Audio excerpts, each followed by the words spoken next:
todos muito bem-vindos à estreia desse podcast que, olha, já está aqui no meu coração e eu espero que esteja no seu coração também. O podcast Glow Up. Aqui o objetivo, o propósito é te inspirar e te transformar. Eu quero trazer aqui muitos convidados, muitas convidadas que vão trazer histórias inspiradoras, que vão te ajudar a ser a sua melhor versão. Esse que é o objetivo aqui desse podcast. E o nome Glow Up, eu quero começar aqui contando uma historinha da onde que surgiu esse nome Glow Up. Primeiro, é um nome inglês, né? Eu tinha uma ideia do glow como sendo assim, uma coisa com muito brilho, sabe? E aí, numa conversa com a minha filha mais nova, aí ela tá assim, olha, você tem que fazer um glow up na sua vida. Eu tô assim, filha, mas glow up, eu tenho que fazer um brilho na minha vida? O que é isso? Eu não, né? Tô assim para ela, o que é isso? Ela falou, mamãe, e ela me ensinando, me explicando em inglês, que ela estuda inglês e estava me ensinando inglês. E eu não entendi nada. Lá vai a Raquel colocar no Google, né, para eu entender o que é a palavra glow up. E eu fiquei encantada. E desde então, eu comecei com esse objetivo de trazer para vocês aqui esse podcast com o nome Glow Up. E aí eu quero ler um pouquinho do que eu li, que eu acho que faz muito sentido. Eu vou ler aqui e eu espero que para você também que crie essa identidade da palavra Glow Up para a sua vida, que é o que eu quero trazer aqui. Então, é uma expressão inglesa, né, que ela descreve uma transformação significativa, positiva na vida da pessoa.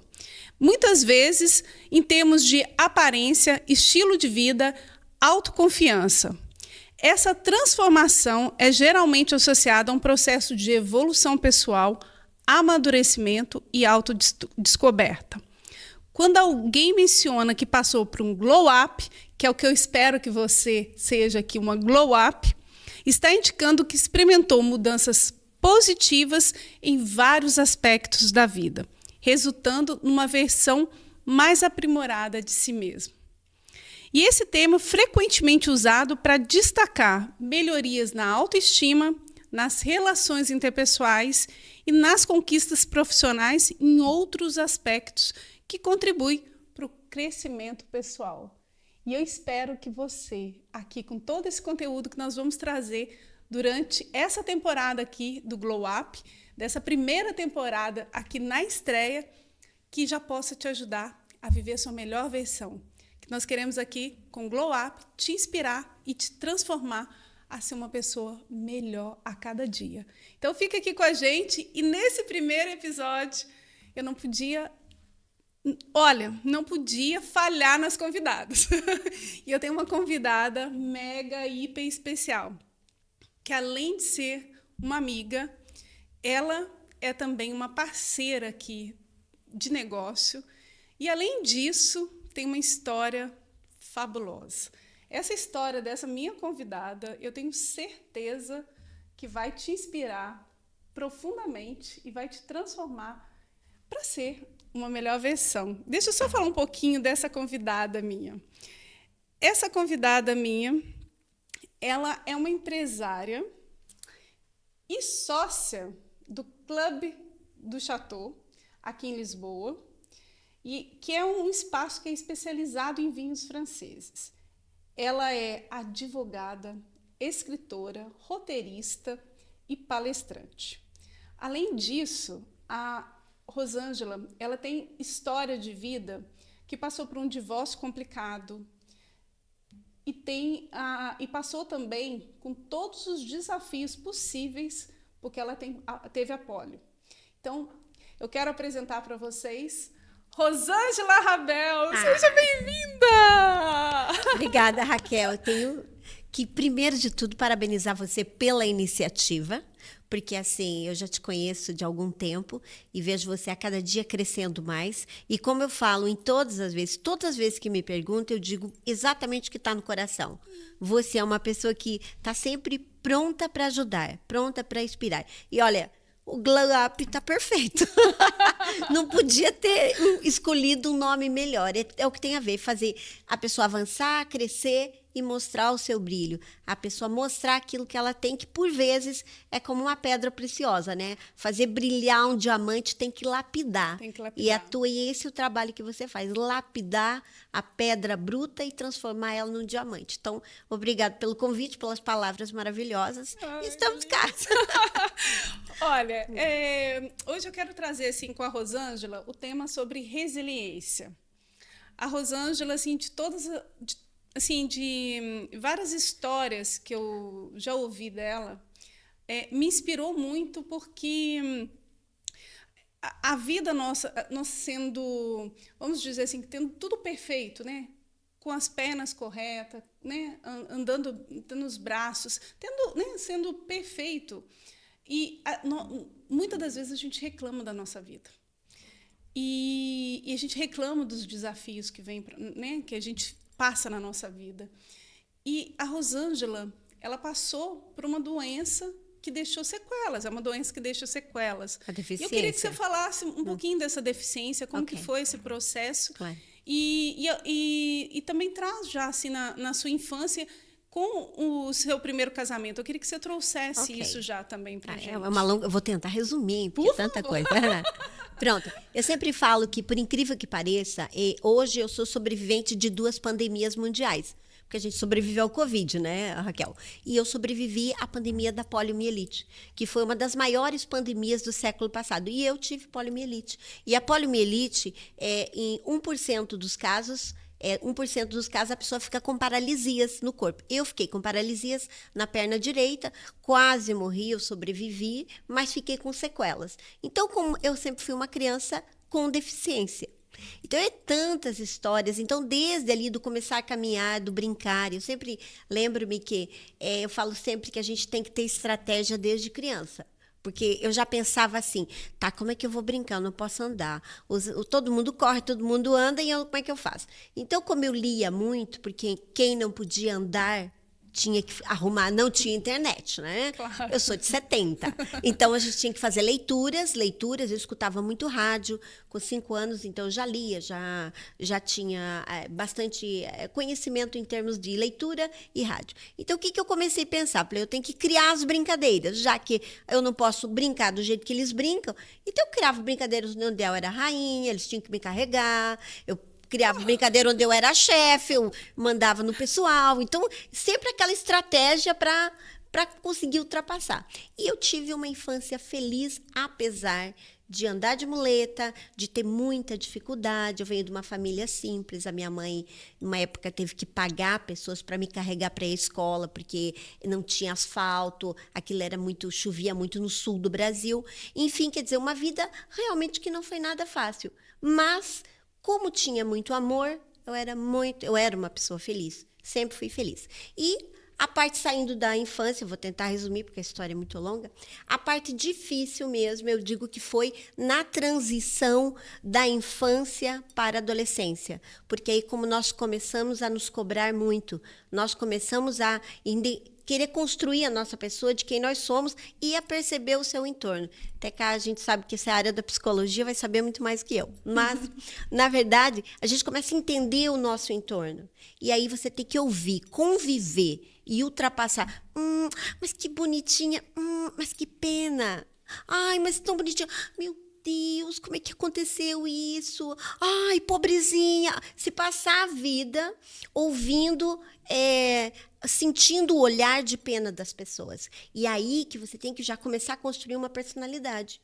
E como que foi isso, assim, por exemplo, como que você lidava com esse olhar de pena, com esse olhar assim, ai, coitadinha, né? Como que lidava com isso? É aí que entra, eu falo para você, na nossa cabeça, cada um de nós, com os nossos traumas, com os nossos problemas, busca saídas para ultrapassar aquilo.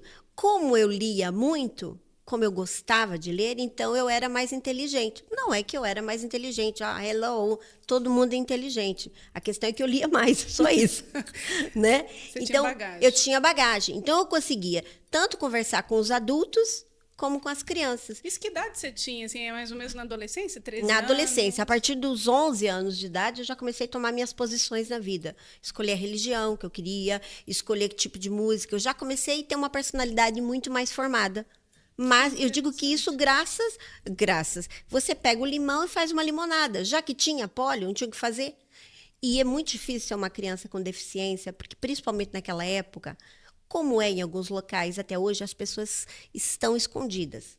As pessoas com deficiências ficam à margem um tanto da sociedade. Então, em todos os locais que eu ia, só tinha eu.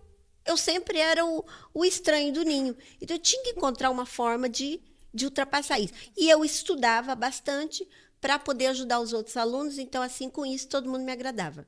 E sabe o que é o interessante disso, Rosângela? Que é uma coisa que eu falo muito, até assim com minhas filhas, eu falo isso com clientes, é o significado que a gente dá, né? Todos nós Exato. temos, igual você falou, nós temos, passamos por dificuldades na vida, né? Temos as nossas crenças, e essas crenças vêm do significado que a gente deu para elas naquele momento, né? E eu acredito que você, naquele momento, lendo e buscando trabalhar o seu cérebro com outras informações, com outro conteúdo, aquilo te deu, né, a forma de olhar diferente, né? E Totalmente. isso você deu um significado diferente, que foi a sua força, né, a sua resiliência para tudo, né? Encontrou uma saída para o problema. Então, quer dizer, se tem isso, eu não posso fazer nada com isso. Mas o que é que eu posso fazer de bom com isso? É mais ou menos aí. Estou com um problema. Tá, ok. Então, e agora? Eu tenho duas opções. Ou eu vou chorar, me autodestruir, ou eu vou levantar. Se eu não posso sozinho, eu vou buscar ajuda. Eu acho que é a estratégia que a gente tem. E passando da adolescência, que foi difícil, porque eu gosto de contar isso, porque isso é uma coisa que as mulheres têm que pensar nisso. Nós temos que lutar para ter o nosso amor próprio. E era difícil, porque eu sentava num local, os rapazes começavam a me paquerar. Quando eles começavam a me paquerar, você estão olhando para mim. Ai, meu Deus, eu vou ter que levantar, vou ter que sair daqui. E agora, o que eu faço? Como é que eu ia esconder? Então, demorou até eu dizer, bem, se ele me olhou, a primeira coisa que eu fazia era levantar. Porque se ele quisesse... Exato. Eu já vou ultrapassar logo a barreira para mim não ficar decepcionada. Senão Então, se ele achasse bem, ótimo, maravilha. E já sabia Bora, né? Pronto. O que tinha, né? O que tinha. E com 16 anos, como eu era apaixonada por rádio, atenção, Elvis morreu quando eu tinha 7 anos. Eu chorei muito, foi um sofrimento na minha vida, vocês não imaginam. Porque como eu acompanhava o Elvis desde os 4 anos, né? Então eu apaixonei por rádio, por música. Então eu fui fazer rádio, entrei de apresentadora com 16 anos de idade. Então eu apaixonei mesmo, fiquei realmente apaixonada pela locução, pela apresentação. Foi difícil entrar também, porque chega uma mocinha lá, 16 anos, deficiente, pequenina. O povo... Foi muito engraçado, porque o diretor falou assim, eu escutei ele falando, se essa aí apresentar alguma coisa, eu vou mudar de nome. Fiquei quietinha, pensei, eu já tinha ensaiado, tá? Falei, não, senhor, pelo menos, por favor, deixa eu tentar. Aí ele colocou lá, foi lá para ver, vamos ver o que vai acontecer, né? Pronto, enfim. Aí consegui, pronto, foi um sucesso. Foi um sucesso, não posso reclamar nada. Comecei logo dos 16 para 17 no rádio, depois fiz televisão também, fiz apresentação de televisão, fiz rádio. E aí, nesse meio termo, que acontece coisas loucas na minha vida. Eu entro trabalhar, com 18 anos eu morava na Amazônia, Raquel, na Amazônia. E eu me apaixonei por um creme de cabelo e olhei no potinho, falei, eu quero trabalhar com isso, eu quero usar esse creme. Liguei para a fábrica no sul do Brasil, e, enfim, eles falaram assim, olha, só tem em Cuiabá. Eu falei, então me dá um número que vai ver que a senhora me vende. Resumindo, eu liguei para ela, ela falou, olha, você não quer vender? Eu falei, gente, eu nunca vendi nada, né? Mas, quem sabe? Ela falou, então vem cá no meu escritório, 1.500 quilômetros, o escritório, né? Eu peguei o ônibus, convidei minha irmã, mais uma amiga, e fomos para lá. Só que aconteceu uma coisa que eu sempre conto, que é muito importante. E esse daí é o julgamento. O julgamento que as pessoas fazem da sua aparência. E aí, por isso que a gente tem que, por vezes, criar uma personagem. Porque quando a gente mostra o que a gente é de cara, você sofre o julgamento. Quando eu chego lá, ela falou comigo no telefone, eu falando muito bonito, né? Me apresentei muito bem, tá? Quando chego em Cuiabá, tinha que ver a cara da diretora. A diretora assim, e agora o que eu faço com isso? Gente, a moça tem uma deficiência, tem 18 anos e quer representar a marca. E agora, o que eu faço? O que ela fez? Ela me deu uma meta impossível. Sabe aquela meta para ninguém conseguir? Ela me ensinou tudo. Ela foi gentil, foi super educada, maravilhosa. Beijo, Maísa. Ensinou, aprendi muito com ela. E Aí ela me deu uma meta quase impossível. Nós voltamos para Rondônia e nós cumprimos a meta em 1 mês e meio, que era colocar 120 vendedoras. Coloca 120 consultoras. Chamei as amigas todas e pronto. Enfim, a Raco, essa empresa, aprendi muito, né? Só que nesse meio termo acontece uma coisa, eu digo assim, difícil na minha vida. Eu me caso, porque nessa época eu tinha o fã-clube do rádio, da televisão, e eu me caso com um dos apresentadores de rádio e televisão, que era aparentemente um gentleman, né? Uma pessoa maravilhosa. No entanto, dentro de casa, ele que me desculpe se não assistiu o podcast, viu? É a vida, né? É a vida.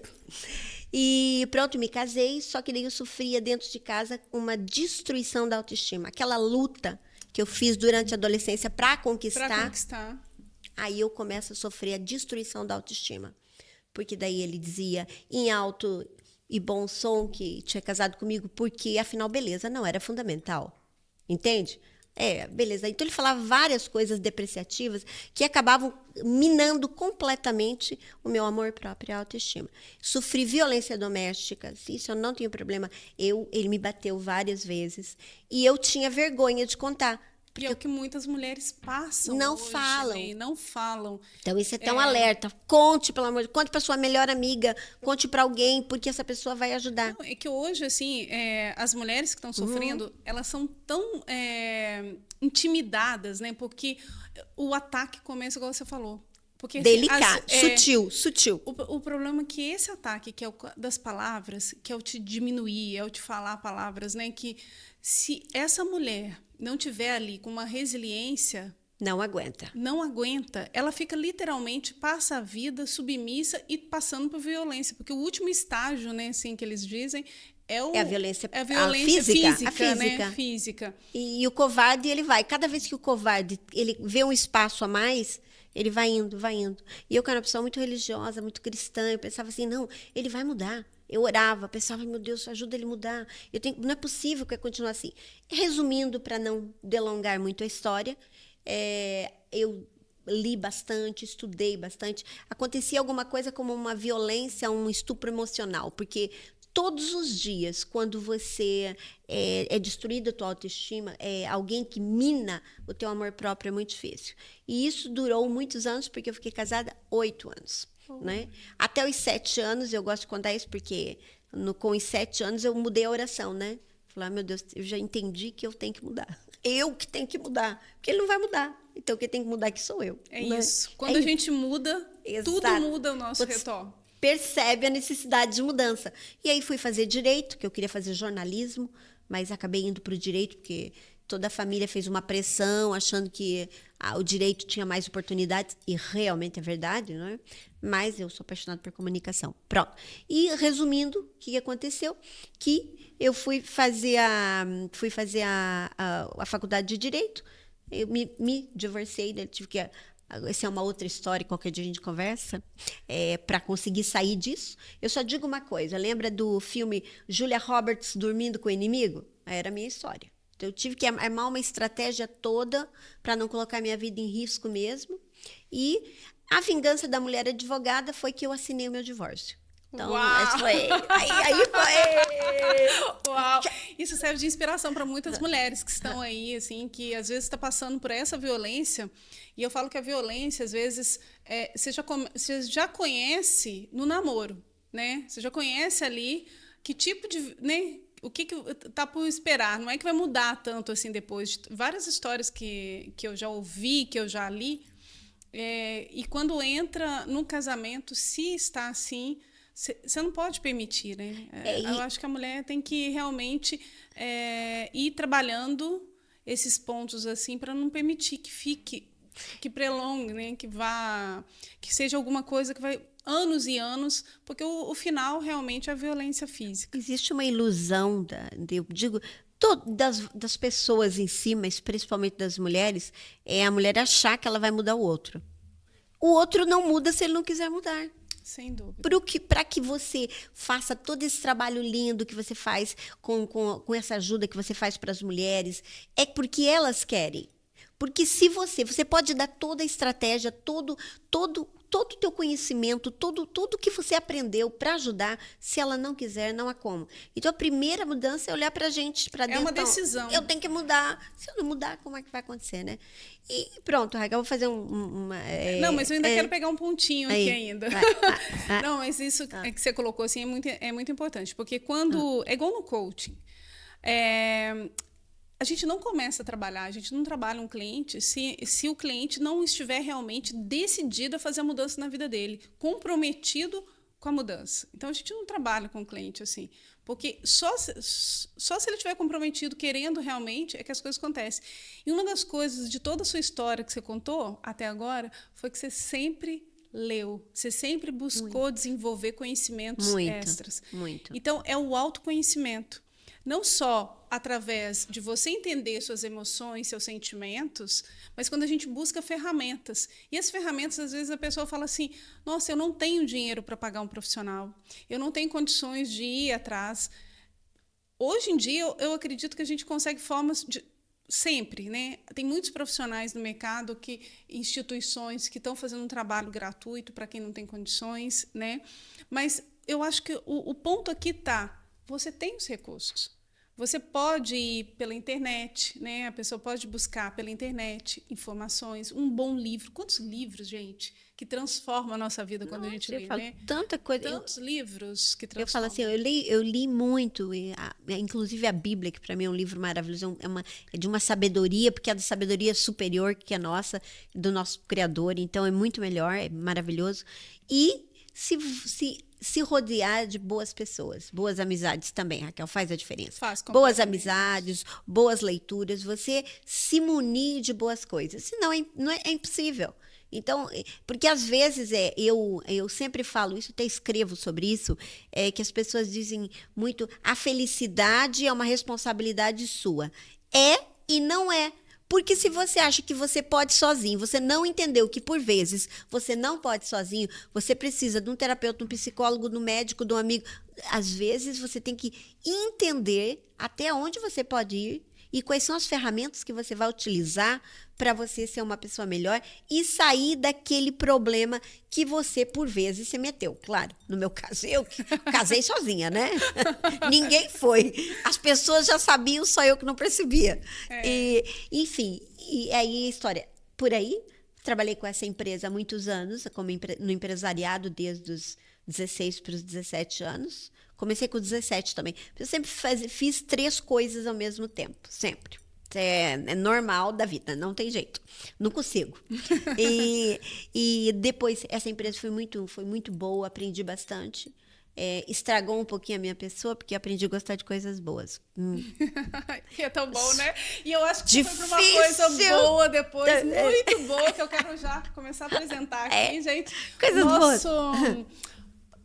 Além de ser uma coisa muito boa, gente, quem aí não gosta de um bom vinho, né? Eu adoro vinhos, champanhe, amo. Pra vocês terem uma ideia, meu primeiro evento teve o nome de Coaching e Champanhe.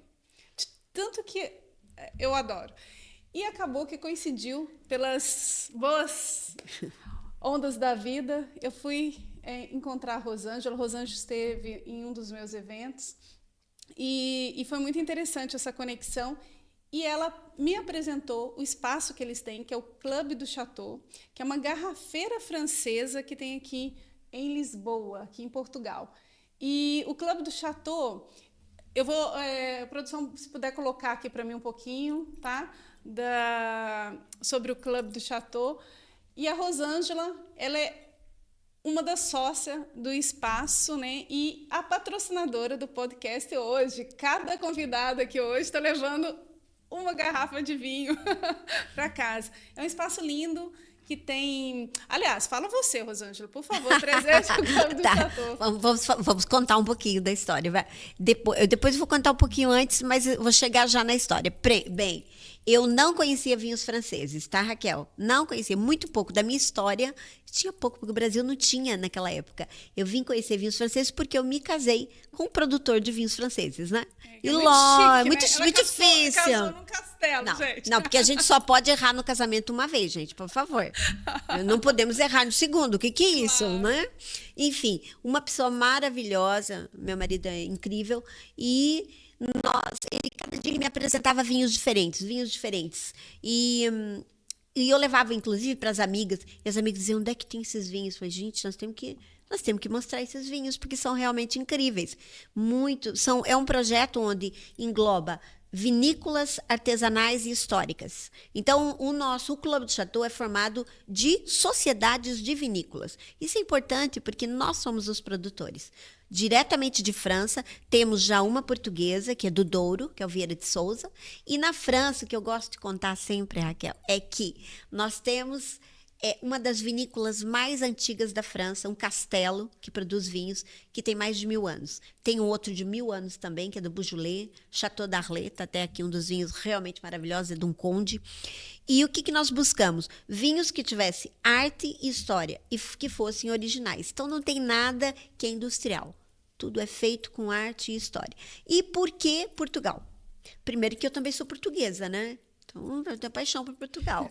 E apaixonada. E aí, nós pensamos assim, Portugal, se nós formos nas pesquisas, Portugal é o país que mais consome vinhos por pessoas no mundo. Eu não sabia disso, é o número 1 em número de consumo de vinhos. E, atenção, segundo fator importante, tem bons vinhos, maravilhosos vinhos. Maravilhosos. E o português, para os seus vinhos, é regionalista. Ele ama os seus vinhos. Então, trazer vinhos franceses e ultrapassar esta barreira do eu não conheço ou o meu é melhor, abrir essa... Eu falo assim, para mim foi um desafio gostoso, porque eu já tinha feito isso com os cosméticos no norte do Brasil. Eu já tinha aberto a expansão da empresa para o norte, que ninguém conhecia. E aqui o Exavier tem uma grande capacidade de conhecimento de vinho. Então, escolhemos os melhores, nos associamos, porque ele já tinha conhecimento, porque o primeiro site de vinhos da internet mundial foi o Exavier que fez, o meu marido. Então, o que acontece? Ele convidou vinícolas que ele já sabia que eram históricas. Fizemos um tour de França, realmente, literalmente, de carro, indo lá, provando, convidando, conversando, e pronto, trouxemos o Clube de Chateau para Lisboa. Hoje as pessoas conseguem ter um espaço que é uma pequena amostra do que é uma cave francesa, uma pequena amostra do que é um chateau, um castelo francês, que é a parte da frente. Para quem não conhece, vai lá conhecer. São 2 ambientes. E o principal, o vinho é excelente. Tem que ser de primeira, porque senão não pode ser. E uma coisa, gente, as pessoas pensam assim que esse vinho, além de ser excelente, nós temos a ideia que tudo que é francês é caro. E não é assim. Lá encontra de todos os preços, sem sombra de dúvida. E olha que o mercado português tem ótimos vinhos por bons preços. E aí o Clube do Chateau também não é diferente. São muito bons vinhos com preço excelente, né? Porque é direto do produtor, não tem um meio do caminho. O produtor é o nosso sócio. E outra coisa, eu falo que vinho é que nem conhecer pessoas. Quando você tem o feeling, você sabe apreciar, você entende quem tem valor. Amei isso! Adorei. É igual. Não é a questão do preço, é a questão do que é bom. Né?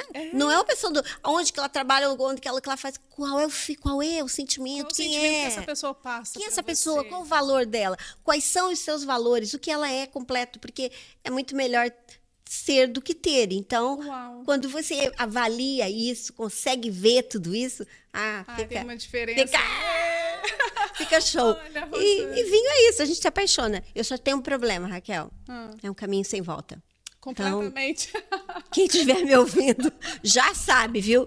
O problema é esse, é um caminho sem volta. É completamente, é um caminho totalmente sem volta. Aqui em Portugal eu aprendi a tomar vinhos. Então, assim, bom. Não tem como, é muito difícil, é muito bom. E eu adorei isso que você falou. Que bom. O feeling que a gente tem para um vinho é como se fosse o feeling que a gente tem pelas pessoas. E é bem isso, né? E não tem, às vezes, a pessoa diz assim, eu estou num grupo, senhores wine lovers, eu estou num grupo e eu fico só ouvindo ali o pessoal, porque é esse, porque é aquele. Vinho bom é o vinho que você gosta.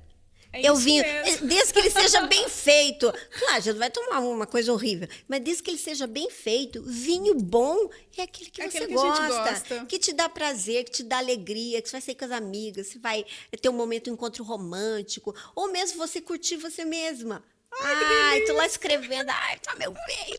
Então Não, é e isso. olha que coisa boa, gente. Aham. Assim, Rosângela, você traz muito isso, que é uma mulher incrível, que passou por Obrigada, você tanta coisa, por também. tantos desafios, e mesmo diante de todos os desafios, você encontrou um significado, uma estratégia para você Tem que seguir, ser. né, para você buscar, voltou a casar, voltou a realizar os seus sonhos, voltou a fazer a sua vida acontecer, e hoje ela é uma das proprietárias do Clube do Chateau, né, e está aqui conosco. Obrigada, Amiga, Raquel. obrigada por Obrigada a essa você. presença aqui na estreia. E eu só queria falar uma coisinha que você falou agora há pouco. Ah, eu conheci a Rosângela num evento meu.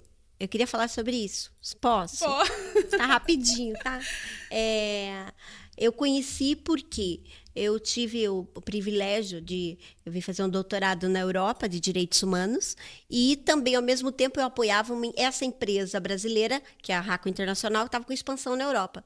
Então, eu conheço a dificuldade de se colocar em um mundo estrangeiro. Entrar numa sociedade que não é a sua. Você conseguir se adaptar, você ser uma pessoa tão agradável, tão inteligente e estratégica, você conseguir furar o bloqueio de um outro mercado e de uma outra sociedade que não é sua. E você fez isso. Então, eu vi o teu trabalho, eu não estava lá no evento por acaso. Eu estava lá no evento porque eu admirava o seu trabalho, eu admirava a sua pessoa. Entende? Agora, esses dias até eu tive o prazer de conhecer uma pessoa que eu conheci há muito tempo online e eu disse para ela que foi muito parecido com você. Por quê? Você era ótima online, mas pessoalmente você é muito melhor. Porque você é humana, você é dedicada. E isso é sem porque... Não estou falando isso porque você é minha amiga, é porque é. E porque a gente gosta. Obrigada, E desejo, Raquel, que esse seja o início de um lindo trabalho, que você faça onde você estiver, que você aconteça, apareça e faça glow up na vida das pessoas. É esse que... Obrigada, Obrigada a você, tá? E esse que é o nosso objetivo. Nosso objetivo é fazer um glow up na sua vida, trazendo convidados como a Rosângela. Ah, um beijinho. Obrigada. Ó. Episódio. Tchau. Beijinho. Obrigada, Raquel. Eu que agradeço. É isso.